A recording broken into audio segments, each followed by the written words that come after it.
coloquei aqui do 1 ao 11, só que a gente vai ler do 1 ao verso 4. Romanos capítulo 2, do verso 1 ao verso 4. Bem, vocês encontraram? Um já está craque já em abrir Romanos, né? Está craque já, irmão Maria? Aí, aí, ah, já deixou ali, já certinho. Aí, ó. Amém. Diz assim a palavra do Senhor.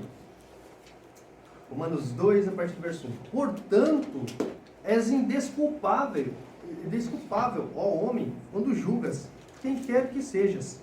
Porque no que julga a outro, a ti mesmo te condenas. Pois pratica as próprias coisas que condenas.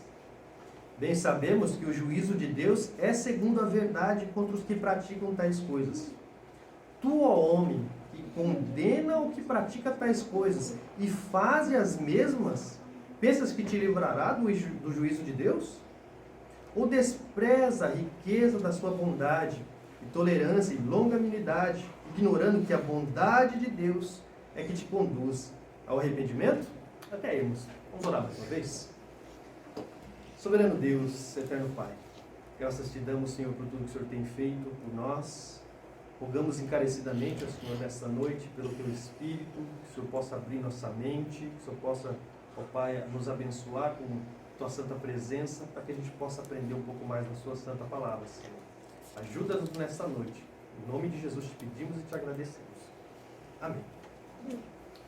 Os irmãos lembram do estudo passado? Fala que lembra, meu Deus. A gente estudou ali do verso 24 ao verso 32, né? E a gente falou ali de um castigo que Deus concede ainda em vida, que é o quê? A questão do abandono. Os homens abandonam a Deus, não querem a Deus, não glorificam a Deus, não lhe dão graças, né? Em vez de adorar a Deus, eles transformam a imagem de Deus, querendo ou não, num ídolo feito por suas mãos. E a retribuição, a gente falou, de Deus é o quê? É entregar o ser humano ao seu próprio coração. E o seu coração sendo corrupto, sendo maculado pelo pecado, o que ele faz? Ele passa a declinar. Ele se afunda, a gente falou, se afunda na imoralidade sexual, se afunda em paixões infames, a gente falou um pouquinho sobre o homossexualismo. E ali Deus entrega uma disposição mental reprovável e ele começa a praticar inúmeras coisas inconvenientes. Se eu não me engano, tem uma lista ali de 21 coisas assim terríveis, né? Dentre elas, a gente até esqueceu de falar, né? A desobediência aos pais, né? A gente às vezes acha coisa pouca, mas quando um filho desobedece aos pais, né? Deus entregando aquela criança, praticamente aquela pessoa, ao seu próprio coração corrupto, e ela passa a desonrar, né, os próprios pais. E entrando agora no capítulo 2, nós continuamos nessa sessão de Paulo construindo esse argumento que o ser humano está numa situação degradante perante Deus, está numa situação de pecado, não tem favor nenhum diante de Deus, ele carece da glória de Deus, ele está debaixo, a gente até falou, né, a partir do verso 18, ele está debaixo da ira de Deus. E Paulo ele vai continuar esse argumento, mostrando para os irmãos de Roma que o homem, o gentil pagão e praticamente o moralista, que a gente vai entrar hoje, mesmo aquela pessoa que tem uma boa conduta e pensa que está tudo bem porque ela tem uma boa conduta, ela também está debaixo da ira de Deus. Não basta ela ser religiosa, no caso dos judeus, e ser uma pessoa, não pratico coisas ruins, ela também está debaixo da ira de Deus. Não basta ter uma boa conduta, né? O único meio de salvação que a gente sempre tem batido aqui, falado na tecla, é por Jesus Cristo, é mediante a obra de Jesus Cristo. E aqui é uma verdade central que eu formulei aqui, passei direto. Verdade central? Nem sei se eu terminei a verdade central. A verdade central. Depositar a confiança da sua salvação em sua boa conduta é um grande engano. Aquele que deposita a sua salvação, a confiança da sua salvação no seu bem proceder, né? Isso vai... tem um grande engano aí, pensando que você vai para o céu e Deus vai te recompensar por você ser uma pessoa boa. ter uma boa conduta não leva ninguém para o céu. É isso que a gente vai falar hoje aqui nessa verdade central. E nós vamos entrar em 3 fatores aqui nesse texto que a gente leu, do verso 1 ao verso 4. 3 fatores que os homens fazem. 3 fatores ignorados pelo homem que está condenado. Ele ignora 3 coisas que Deus tem mostrado para ele. Então a gente vai ver o que ele fez. A primeira é a ignorância quanto ao seu estado de pecado. O homem ignora. Ele não está nem aí se ele está ou não errado, né? Ele ignora esse estado. E a segunda, a ignorância quanto ao justo julgamento de Deus. Ele ignora o padrão de justiça de Deus. A gente vai ver que ele vai estabelecer o seu próprio, pensando que, não, o meu proceder, o meu julgamento, vamos entre aspas, é melhor que Deus, é melhor que o julgamento que vem de fora de mim. E o terceiro é a ignorância da oferta presente da salvação. Deus, no tempo presente, Ele oferece em tempo oportuno o meio pelo qual a pessoa pode se salvar, né? Sair desse estado de condenação. Mas vamos ver que o ser humano ele ignora esse estado presente, essa oferta presente que Deus nos dá. E até coloquei aqui, né? O intuito de Paulo, no capítulo 2, é fazer com que as pessoas desistam de colocar a segurança de sua salvação em si mesmos. É isso que Paulo vai tentar fazer com esses irmãos de Roma. Você seguindo, pensar que você vai ganhar salvação por causa da sua boa conduta, você está em um grande engano aí. O Paulo vai tentar fazer essas pessoas desistirem disso. E quem Paulo tem em vista aqui nesse texto? Praticamente 2 grupos, vamos dizer assim. Os moralistas pagãos, né? Que a gente vai falar um pouquinho sobre o estoicismo, e o religioso moralista. Aqui pode ser o judeu ou também até o próprio cristão, vamos dizer assim, que ele é só moralista, ele não é cristão de fato, mas ele só troca o cristianismo por uma moralidade praticamente vazia. E é uma coisa que eu preciso falar para os irmãos sobre o contexto, moralismo estoico, né? Que nem eu falei para os irmãos, os discípulos, Jesus, eles viveram num tempo que a gente chamar de helenismo, certo? E nessa cultura helenística, né, a filosofia ela era muito difundida, né? E uma das correntes filosóficas era o estoicismo. Tanto se vocês lembram lá de Paulo ele debateu com os epicureus e os estoicos lá em Atenas, né? Então essa corrente filosófica ela dominava boa parte do mundo. E o que o estoicismo praticamente fala nessa questão moralista? Eles exaltavam as virtudes morais, né? Eu não sei se vocês já leram aquele livro do William Bennett, o livro das virtudes. Já viu já? O livro das virtudes? É um bom livro assim para você ensinar crianças sobre algumas coisas das virtudes morais, né? Sobre ser corajoso. São vários livros. São os livros. Tem livros fininhos que é para criança mesmo, que é cheio de ilustração, e tem esses livros grandões assim, que é cheio de história para ensinar as virtudes.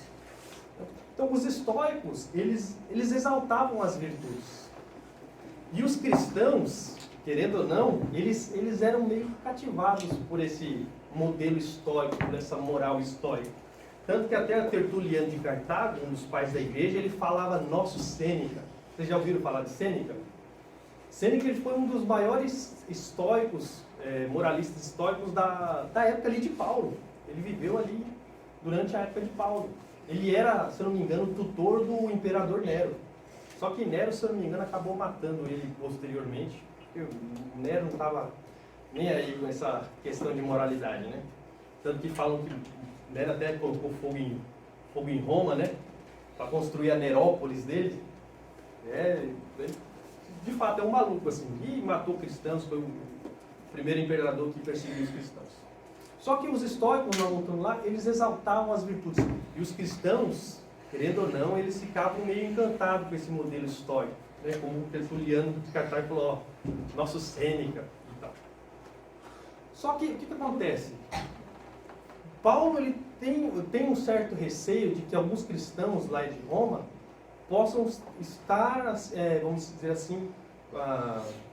assim, colocando essa moralidade, vamos dizer, à frente da salvação em Cristo.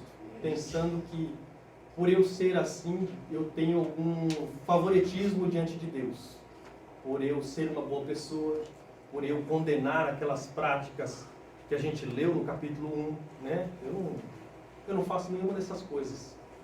Então, de fato, que nem Paulo, ele vai falar aqui nesse verso 1, que essa pessoa que acaba julgando essas pessoas, que ele citou no capítulo 1, elas são indesculpáveis perante Deus.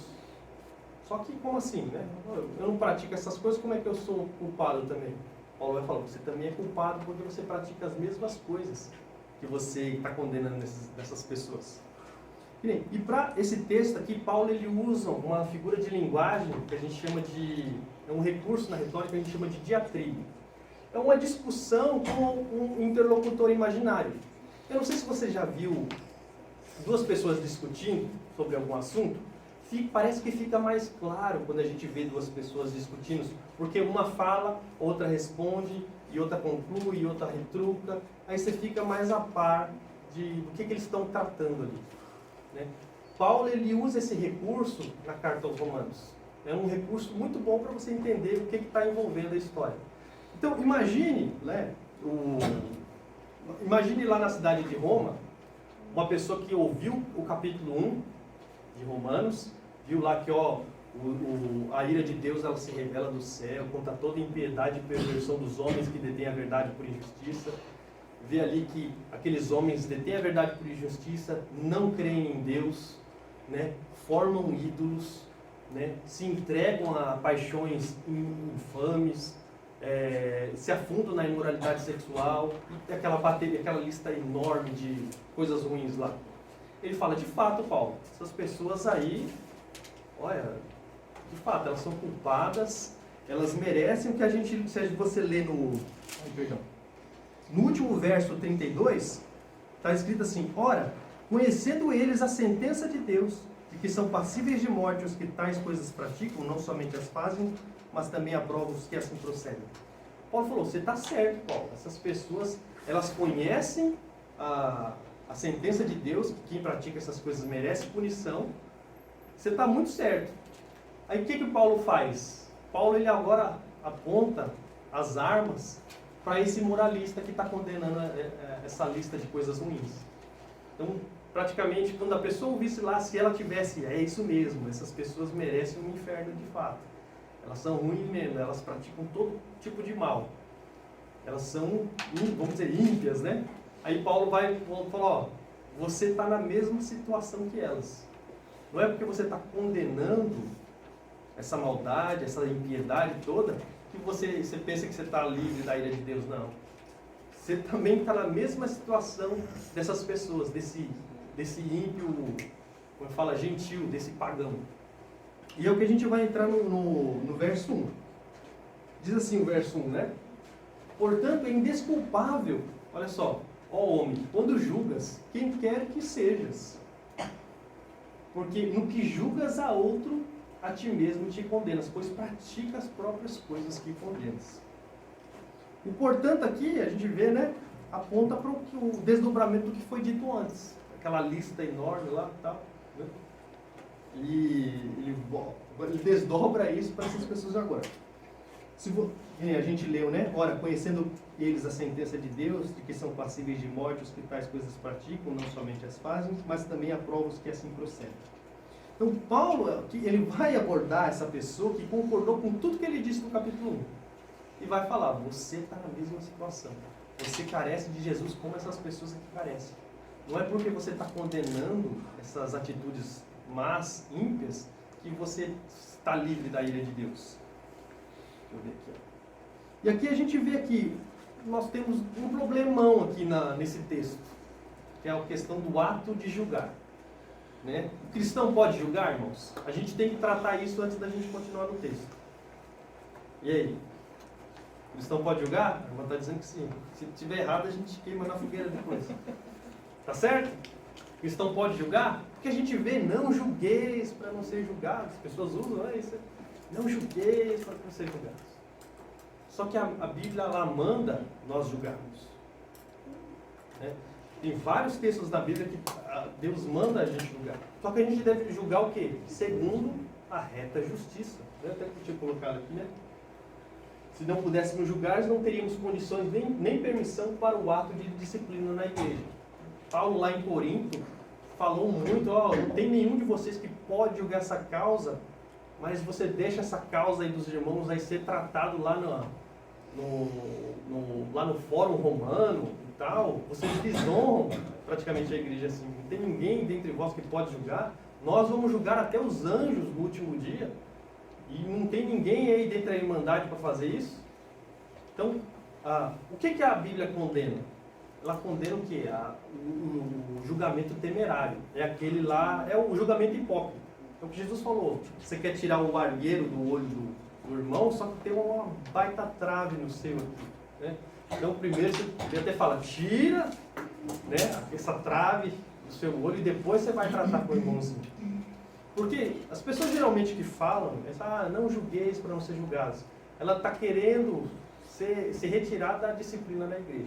Porque se não pudéssemos julgar, se a gente não pode avaliar a situação e fazer um julgamento segundo a justiça bíblica, a gente, imagina, todo mundo ia viver em pecado na igreja, porque eu não ia poder falar de você, irmão, não posso, né, disciplinar você porque eu não posso julgar suas atitudes. Então imagina como seria a vida da igreja. Então, o ato de julgar aqui não é um problema. Esse não é o problema. Que nem a gente lê lá no verso 2, né? Portanto, é indesculpável, ó homem, quando julgas, quem quer que seja, porque, no que julga a outro, a ti mesmo te condenas. Por quê? Pois pratica as próprias coisas que condenas. Então, o errado não é julgar. O negócio é julgar sabendo que você pratica a mesma coisa que você está condenando. É a mesma coisa daquele judeu, o fariseu e o publicano. Senhor, eu faço isso, dou o dízimo, oro e tal, e não sou como esse publicano aí, pecador. Porque ele esquece que ele também está na mesma situação. Carece da graça de Deus, porque não é só as coisas que te levam a Deus, mas é a graça de Deus que te traz a Ele. Então, o problema de julgar é esse, irmão. Você pode julgar, mas você deve julgar segundo a reta justiça. Mas é aquela coisa, tira primeiro o argueiro do seu olho para você poder julgar o irmãozinho, né? Cuidar dele. E aqui a gente já vê uma coisa, aquele que julga, né, demonstra o quê? Ter conhecimento do certo e do errado. Essa pessoa sabe da vontade de Deus. Que nem a gente leu lá no verso 32, ora, sabendo deles, da sentença de Deus, as pessoas que praticam essas coisas, eles sabem, ele tem ideia. Só que tem um grande problemão aí, né? Você tem condições de avaliar a si mesmo, só que o que você faz? Não, você julga o irmãozinho, mas você é indulgente com você. Meu pecado é de estimação, né? Não pode ser levado a sério. Deus perdoa, né? Mas quando o irmãozinho peca, você, né? Esse é o grande mal. Nós temos, não sei o que é, irmãos. Eu acho que a irmã Marilena está achando o bico ali. Pecado de estimação. Pecado de estimação. Tem bastante, irmã, tem bastante. Que nem, falando disso daí, né? Eu até trouxe aqui, tem um livrinho bem interessante, Pecados Intocáveis, do James Bridges. Eu até trouxe uma frase dele aqui. Olha. Eu vou começar a fazer discipulado. Aí, tá vendo? Aí, maravilha. Olha o que ele diz, Nós, os cristãos, costumamos usar a cultura moral do meio em que vivemos para avaliar o nosso caráter e conduta. Como o nosso padrão moral normalmente é mais alto do que a sociedade em geral, é fácil nos sentirmos orgulhosos de nós mesmos e pressupormos que Deus sente a mesma coisa. Assim deixamos de considerar a realidade do pecado que continua habitando em nós.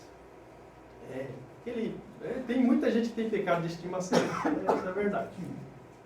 Então esse é o grande mal. Todos nós, querendo ou não, parece que nós somos indulgentes com os nossos erros. A gente é pronto em apontar o erro do próximo.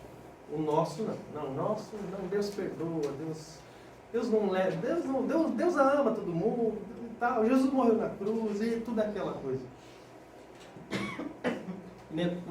Uma das ações mais difíceis de se realizar é o quê? É o autoexame, é o autojulgamento, o reconhecimento da nossa situação perante Deus. essa é uma das coisas mais difíceis de se fazer, essa auto-reflexão, esse auto-julgamento. Eu até coloquei aqui, né? O ser humano após a queda não quer reconhecer os seus erros, portanto procura um bode expiatório para a sua culpa. Sempre. Né? Eu até coloquei aqui um texto conhecido dos irmãos, Gênesis 3. O que o homem fez com a mulher? Né? Perguntou-lhe Deus, quem te fez saber que estava nu? Comesses da árvore de que te ordenei que não comesses? Então disse o homem, a mulher que me destes por esposa, ela me deu da árvore e eu comi. Duas coisas, ele colocou a culpa em Deus, querendo ou não. Eu estava muito bem sozinha, muito bem sozinho, né? O Senhor me deu ela, foi culpa dela. Não sei o que é, irmão. O pecado, ele faz com que a gente faça isso com o nosso próximo. A gente não quer assumir nossa culpa, a gente quer pegar um bode expiatório para levar a culpa por nós. Olha só o que o pecado fez conosco. Não nos deixa olhar para dentro de nós e avaliarmos os nossos erros. Mas os de fora, você está pronto ali, né? Eu até coloquei aqui, né? Diante dessa debilidade, necessitamos de um recurso de fora de nós mesmos. Eu coloquei um recurso aqui, bem interessante.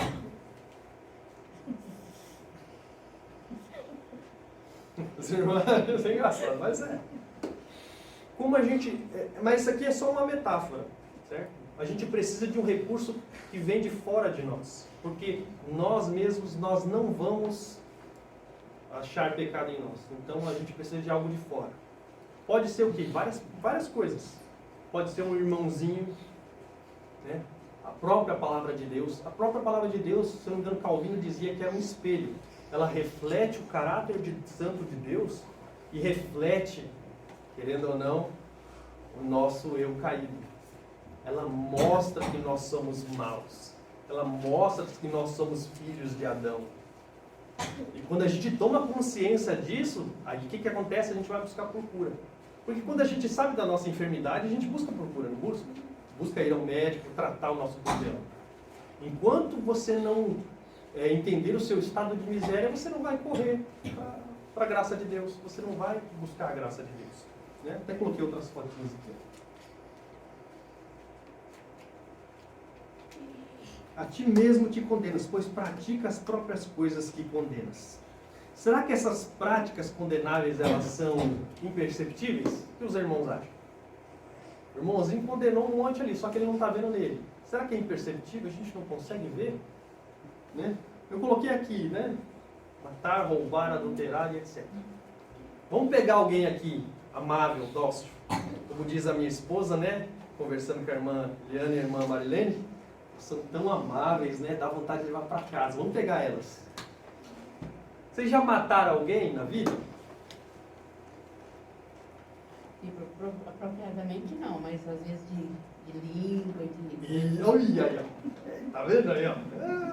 Eu só sou mal mesmo, tem jeito. Porque a gente não pode ver o pecado, só o pecado externo. Você pegar uma faca, um revólver, tirar a vida de uma pessoa. A Bíblia fala que se você nutre ódio, se você pensou mal de alguém, você já cometeu um homicídio na sua mente. Porque isso, a própria palavra de Deus, aquele que xinga teu irmão, né, se não me engano de raca, não lembro agora a palavra, ele é réu do fogo do inferno. Aí você fala, opa, e aí? Tanto que eu peguei meu tio esses dias atrás aí, ele no trânsito, ele é meio estressado, ele é crente, né?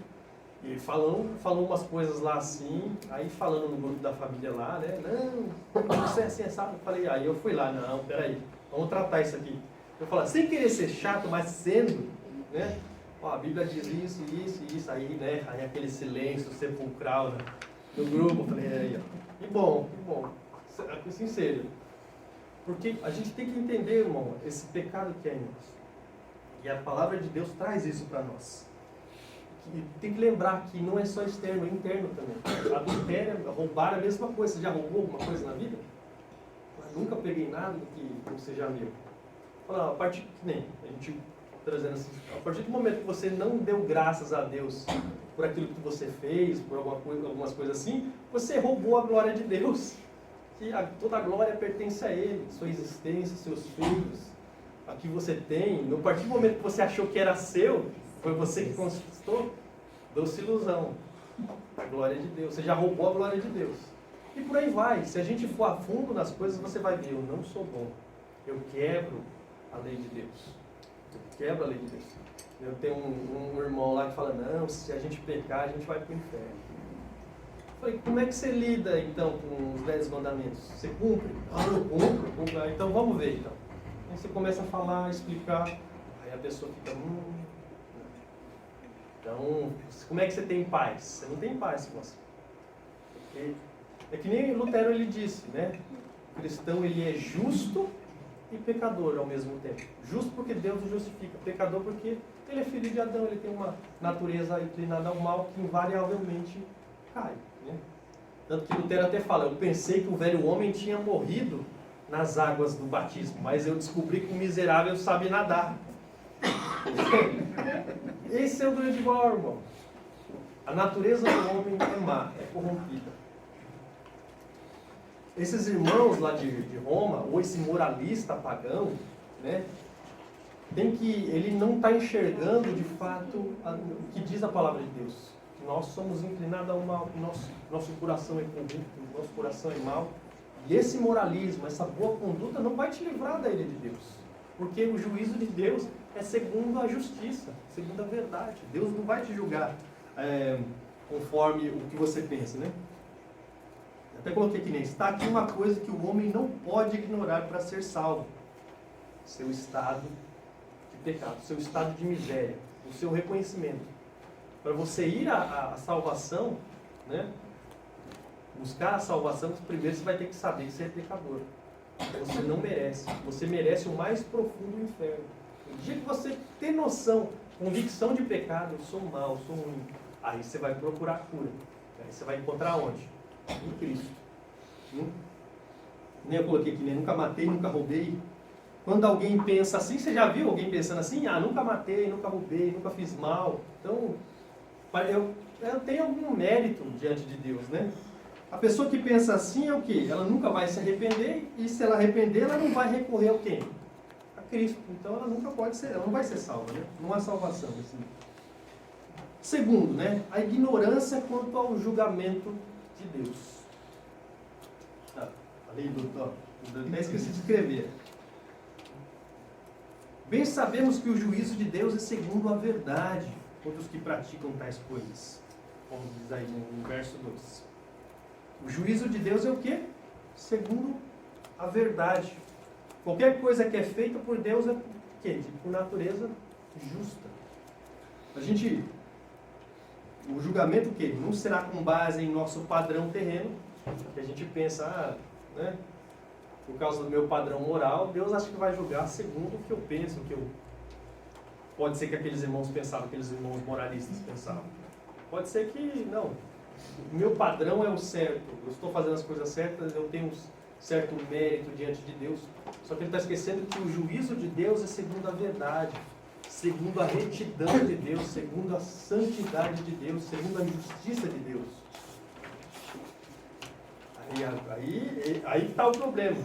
Não é segundo o meu padrão, mas é segundo o padrão de Deus.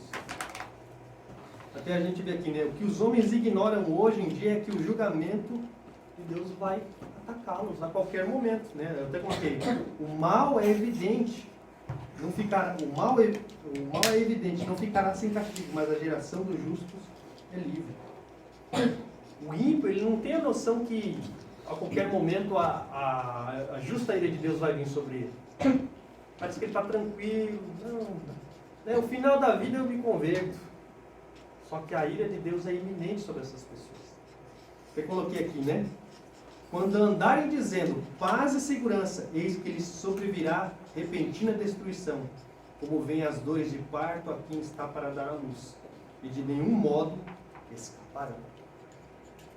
Então, a pessoa vive a vida toda dela ali, não vendo que a ira de Deus está iminente. É iminente ali na vida dela. Que se você, vamos dizer, se a pessoa deixar este mundo, o que ela vai encontrar é o quê? Um Deus impolverizado. Porque Deus vai olhar para ela, ela não vai ver as marcas de Cristo, o sangue de Cristo que cobriu a multidão de pecados dela, mas vai ver ela em seus pecados. E como Deus não tolera o pecado, a sua santidade é pura, santa, né? Ele é santo, e a sua justiça, o que é ser justo? É dar a cada um segundo o seu merecimento, né? Deus dá na medida certa, irmão, nem menos nem mais, na medida exata. Deus vai recompensar cada um segundo o seu merecimento. E essa santidade, essa justiça demanda que ele pula transgressor. Imagine então se você se deparar com esse Deus. E não vai ter nenhum mediador entre você e ele. Eu já até falei para os irmãos lá em Apocalipse, que Deus fala assim, eu pisei as uvas na minha ira, num lagar. E da terra nenhum homem se achava comigo. Eu pisei as uvas na minha ira e o sangue me salpicou as vestes. Eu gosto muito de Jonathan Edwards, né? Não sei se os irmãos já ouviram o sermão lá, Os Pecadores da Mão de um Deus Irado. Ele fala assim, ó, Deus não vai se preocupar se a mão dele é pesada, a gente pode suportar ou não. No dia que nós deixarmos essa terra, aí Deus cairá dele com um poder onipotente. Você fala, meu Deus. Então, o juízo de Deus é segundo a verdade. A gente não pode pensar que o juízo de Deus vai ser segundo o nosso padrão, né? O justo julgamento de Deus é uma realidade que não pode ser ignorada pelo homem que quer ser redimido. O que o Deus falou lá, Jesus falou, né? Quando eu vou para o Pai, mas eu não vou deixar vocês órfãos, enviarei o Consolador. Quando o Espírito Santo vier, o que ele vai fazer? Ele vai convencer vocês do quê? Do pecado, certo? Do seu estado de pecado que a gente falou até agora, né? Antes. Do quê? Do pecado, da justiça, né? De Deus, que Deus é justo, Deus há de punir o pecado. E o que? Do juízo. O Espírito Santo vier, ele vai convencer vocês do pecado, da justiça e do juízo. Então, para a pessoa, né? O justo julgamento de Deus é uma realidade que não pode ser ignorada pelo homem que quer ser redimido desse estado de condenação que ele se encontra. Ele fala, né? O verso, a gente estava lendo aqui o verso. Bem sabemos que o juízo de Deus é segundo a verdade contra os que praticam tais coisas. Né? Que coisas essas? Aquelas descritas lá no capítulo 1, a partir do verso 18 até o 32. Então, o juízo de Deus é contra aqueles que praticam essas coisas. E as pessoas, esses irmãos lá, ou os moralistas pagãos, não podem pensar que eles estão livres, isentos desses pecados. Como a gente falou aqui, você já matou, já roubou, já fez isso.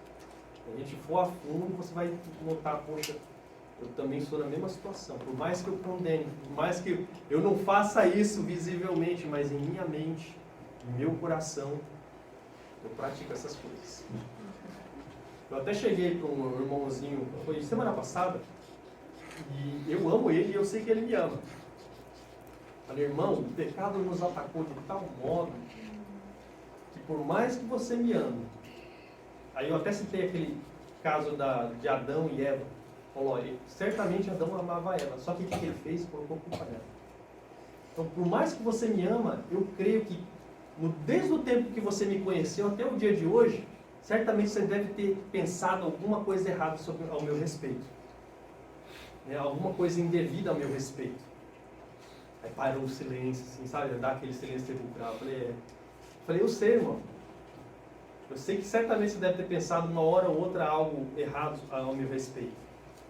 E como eu, ao seu respeito. E a gente às vezes não tem controle disso. Mas isso é o quê? É o pecado que nos atacou. Atacou a nossa mente, atacou o nosso coração. Esse é o grande mal. Entendeu? Esse é o grande problema. Isso, por mais que Deus redimiu o nosso coração, o nosso ser ainda permanece, entre aspas, eu chego a falar indomável, né? Ele perde as rédeas. Né? Eu lembro o próprio Platão falou, né, que o homem ele é uma carroça guiada por cavalos, né? Aí ele fala dos sentimentos da pessoa. Aí eu até coloquei no livro que eu estava escrevendo, imagine se essa carroça, o dono dessa carroça perdesse as rédeas dos cavalos e esses cavalos sejam todos selvagens, mas como é que fala? É tipo, como é que fala? É tipo desobediente. É alguma coisa assim, né? Agora eu esqueci a palavra. Então, aí você perdeu as rédeas e você vai ser levado por aqueles cavalos por onde eles levarem você. Que é o que eu sempre falo que é um coração corrupto, enganoso. Você acha que tem as rédeas dele. Só que quando você se deixa levar, ele te leva por locais. Não sei o que eu estou fazendo aqui, às vezes. Sabe? Então esse é o grande mal. Então, o Senhor veio para nos redimir desses sentimentos, desse pensamento. Olha, por mim mesmo, pelas minhas obras, pela minha conduta, eu não vou ser livre dessa ira. Não tem como, irmãos, nós adquirirmos, angariarmos a salvação mediante nossa conduta, que parece boa aos nossos olhos. Mas o que a gente falou aqui? Todas as nossas obras são o quê? Os irmãos lembram? Trapos de imundícia. Toda essa justiça é trapo de imundícia. Não serve para Deus. Deus não tolera ela. Deus não recebe elas. Por isso que a gente tem que ir a Deus por outro, não por nós mesmos. Não tem como a gente ir a Deus por nossa boa conduta, pelo nosso moralismo. Não tem como. Eu não sei se você já evangelizou pessoas assim. Imagina uma pessoa aí, geralmente os muçulmanos, né? Eles têm mais de uma esposa, né? Bigamia, até mais, né? Poligamia. Imagina, você chega para lá e diz, cara, não faz isso não casa com outra mulher não, tenha só uma. Imagina ter 2 sogras. Mano, não é bom. Não faça isso. Irmão, você não resolveu o problema dele. Ele passou de uma pessoa que ia ter 2 mulheres, um condenado ao inferno que ia ter 2 mulheres, para um condenado que vai ter uma mulher, mas ainda é condenado ao inferno. Então não adianta você tratar o moralismo da pessoa, a ética, a moral, não. Você tem que tratar o ponto nevrálgico, que é o quê? A salvação, que você é pecador, você carece de salvação. Não adianta você tratar essas coisas secundárias, vamos dizer assim, né? Porque a moral da pessoa, você vai deixar ela moralzinha, perfeitinha, legal, tal, a sociedade te ama pela sua moral, mas você está condenado ao inferno. Por isso que a gente fala, o moralismo, ter boa conduta, entre aspas, não salva ninguém. Claro que o cristão tem boa conduta, que nem os estoicos, os cristãos tinham um vislumbre com um modelo estoicista de moral. Só que isso daí é uma moral, vamos dizer, vazia. Não é que procede da fé. A fé tem uma outra moral, uma outra ética. E é celestial, que não muda. Né? E essa pessoa, ela passa a ter o quê? Essa moral nova, não é por sua própria força, é pelo poder do Espírito Santo, que nos renova, nos transforma a nossa mente, e você passa a andar como Deus quer que você ande. Né? Paulo aqui, ele vai de novo. Ó, tu, ó homem, que condena os que praticam tais coisas e fazem as mesmas, pensas que te livrará do juízo de Deus? Será que por que ele pensava talvez isso? Que ele estava livre do juízo de Deus? Paulo pode estar se referindo aqui a esses moralistas, que confiam em quem? Nas suas obras, ou também aos judeus. Pode ser que Paulo esteja se referindo aos judeus. Eles pensavam, eu sou o povo da aliança, eu sou filho de Abraão, então Deus não vai me condenar, porque eu sou filho da aliança. Então ele podia ter esse pensamento. Né? Tanto que os judeus radicais mesmo diziam assim, ó, Deus, obrigado por o Senhor não ter feito eu nascer gentil. Né? Porque o gentil é o combustível do fogo do inferno. Sabe? Eles criticavam de fato os povos ao seu redor. E ele falou, como eu faço parte do povo da aliança, Deus não vai me condenar. Né? O dia que eu chegar lá às portas lá da morte, do inferno, lá, Abraão vai estar lá, não, os méritos de Abraão me salvam também. E tinha na literatura, de fato, judaica daquela época, tinha vários escritos falando sobre essas coisas. E os judeus julgavam os outros povos e achavam que ele estava de boa, ele estava salvo. Né? E Paulo fala aqui, ó, tu, ó homem, que condenas o que pratica tais coisas. Aquela lista horrível lá do capítulo 1.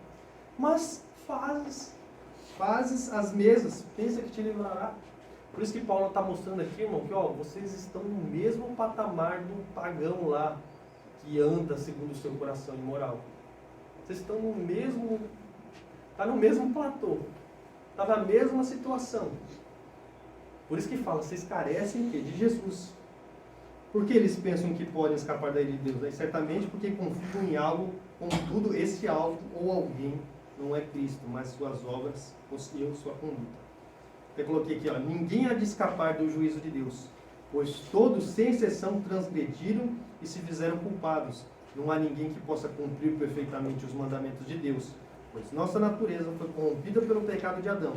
Desde então, nossa natureza foi inclinada a tudo que é mal. Eu coloquei aqui, né? O moralismo não salvará ninguém da ira de Deus. E terceiro, a ignorância quanto à oferta presente de salvação.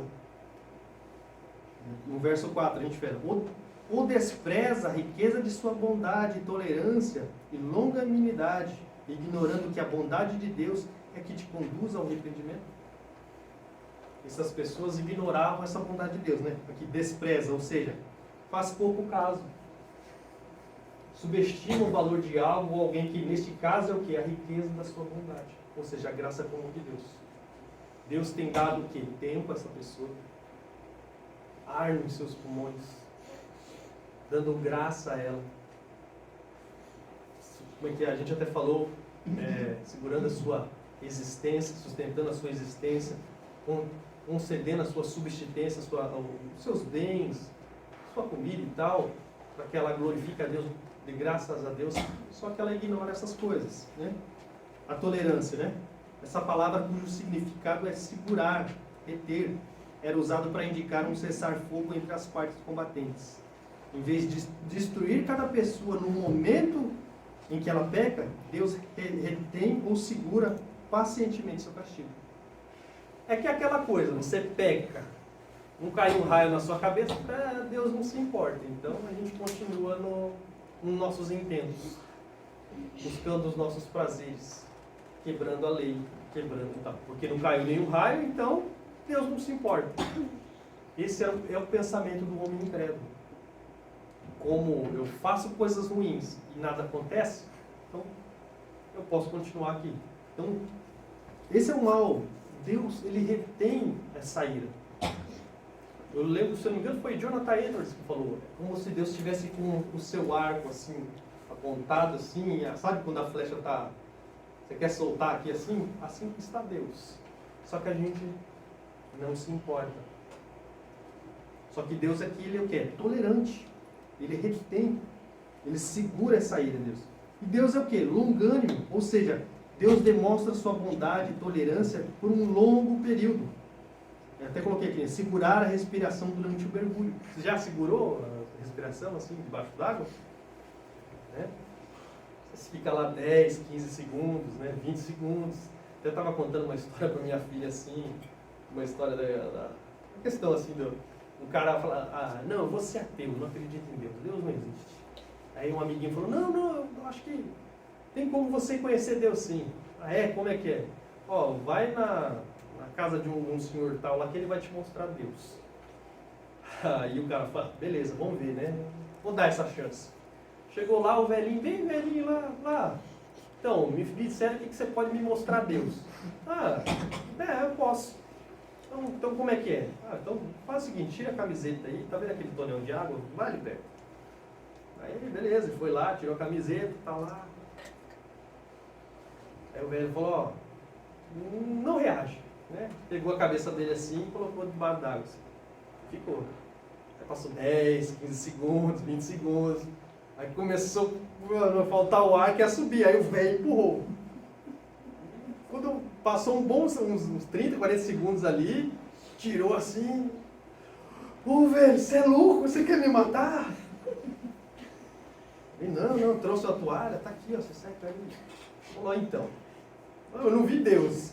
Ele falou, da mesma forma que você procurou intensamente o ar, no dia que você fizer isso, buscando a Deus, você vai encontrar Ele. Então, tem que buscar de todo o coração, de todo o seu empenho. Aí você vai, de fato, conhecer a Deus. E tal. Eu achei bem interessante isso aí, mas, voltando, mostra. Mas aquela coisa, Deus segura Deus segura, Ele é longânimo, é como segurar esse ar assim. Só que uma hora, o cálice de Deus o quê? Transborda. E a ira de Deus dele vem sobre nós. Né? Deus age assim para o quê? Para que em tempo oportuno o indivíduo caia em si e se arrependa. Então, essas pessoas estão negligenciando, ignorando essa oferta de salvação que Deus dá a elas. Deus dá ar aos seus pulmões, Deus dá graça, Deus dá tempo, Deus tolera esses pecados. Porque a gente falou, Deus se ira todos os dias, porque a humanidade, o quê? Ela bebe iniquidade como se fosse água. E Deus é longânimo, é tolerante, para que essas pessoas venham o quê? Ao arrependimento. E a gente vê aqui que no texto, no verso 4, ou despreza a riqueza da sua bondade, tolerância e longanimidade, ignorando que a bondade de Deus é que te conduz ao arrependimento. É Deus que nos conduz ao arrependimento. O que é o arrependimento? Quem pode trazer para nós uma definição de arrependimento? A gente fala no grego lá metanoia, né? A pessoa faz uma coisa, daí fica arrependido. E isso, fica arrependido. É o que? É uma mudança de pensamento. Você o que? Você se entristece, tem uma parte emotiva, não tem? Você sente aquela contrição e tal, e o que você faz? Você dá meia volta naquilo que você estava fazendo. Você não quer praticar mais aquilo que você está fazendo. Então Deus, querendo ou não, Ele é longânimo. E a gente vê o que para uma pessoa de fato vir à fé, é necessário do que? A gente falou lá no verso 16 e 17, que é necessário o poder de Deus. Porque essa pessoa está morta, certo? Seus delitos e pecados ela não quer Deus, só que Deus vem com o poder a ela. Ele vem o quê? Com o poder e restaura ela no quê? Ela, querendo ou não, se arrepende e vem à fé. Aqui eu coloquei o verso 4, mas é até aqui. Eu ia colocar, é que eu ia expor até o verso 11, mas vou deixar para próxima. Mas é aquela coisa, irmão. Olha só, a gente precisa saber do quê? Do estado em que a gente se encontra, o estado de pecado. Por isso que a gente falou, a gente vai falar ainda bastante sobre o pecado. Porque tem que entrar na mente dos irmãos a situação que está o ser humano. Você tem que saber da situação que a pessoa que você vai evangelizar está. Ela está corrompida no seu coração, nos seus sentimentos. O estado dela é de condenada perante Deus. E a gente viu que o pecado ameaçou o quê? Se estendeu até o pensamento. Ela é cativa da sua cosmovisão. A gente viu que a cosmovisão pode ser assenhorada por aquilo que não é da Escritura, não vem de Deus. Então, você vai combater essas pessoas. E você tem que levar o quê? Mostrar para ela a condição em que ela se encontra. Condição de pecado, de condenado, debaixo da ira de Deus. Você tem que mostrar o que o juízo de Deus é segundo a verdade, é segundo a justiça de Deus. Não há jeitinho brasileiro com Deus. Não tem como você driblar a justiça de Deus e estabelecer a sua própria. Você, então, esse é o grande mal, né? As pessoas aí estão, né, vivas hoje, recebendo a graça de Deus. E Deus tem dado oportunidade a elas. Você tem que mostrar isso para elas. Tem que dizer para elas que elas não podem se fiar nas suas obras, nos seus feitos, porque todos os feitos, todas as suas obras, é o que? É um trapo de imundícia para Deus, Deus não vai tolerar. Tudo Ele pagou, tudo Ele fez por você. Por isso que a obra de Cristo é maravilhosa. Qual foi uma das últimas palavras de Jesus na cruz? Vocês lembram? Antes de falar assim, Senhor, entrega o meu espírito, antes de ele falar, o que ele falou? Foi uma palavra maravilhosa lá. Está consumado. Tetelestai. Está consumado, está pago. Ele pagou. Ele fez aquela obra maravilhosa, plena e completa em nosso lugar. Por isso que nós podemos ir para o céu, por isso que nós somos justos, por isso que nós estamos sem pecados. Você querer trazer, nós queremos levar para Deus as nossas obras em troca da salvação, Deus irá recusá-las. Por isso que Paulo aqui, nesse texto aqui, a partir do capítulo 2, Paulo ele vai atacar os moralistas pagãos, os moralistas religiosos, tanto o gentil como o judeu. Fala, não vem querer trazer essa moeda para barganhar com Deus. Deus não há de aceitar isso. Porque vamos dizer, essa moeda está maculada, está suja. Deus não há de aceitar. Mas tudo já foi feito em prol de vocês. Tudo já foi pago. Tudo já foi realizado. Basta o quê? Crer. Porque aquele que subiu aquele Monte Calvário, foi crucificado naquela cruz, disse e bradou para todos ouvirem: Tetelestai, está consumado, está pago. Basta o que hoje? Crermos, depositarmos fé nele. Por isso que a gente falou na verdade central. Você colocar a segurança da sua salvação em suas obras é um grande engano, um grande erro. A segurança da sua salvação tem que estar em outro, fora de você. Você tem que estar em Cristo. Cristo e Cristo somente. Por isso que a gente fala da suficiência de Cristo para a nossa salvação. Desvie seus olhos dos trapos de imundícia. Parecem belos aos nossos olhos. Eu sempre uso lá, lembrando sempre do bolo de chocolate. Ou aquela comida gostosa que a irmã sabe fazer, né? É maravilhoso aos nossos olhos, só que está maculado. Deus não vai aceitar.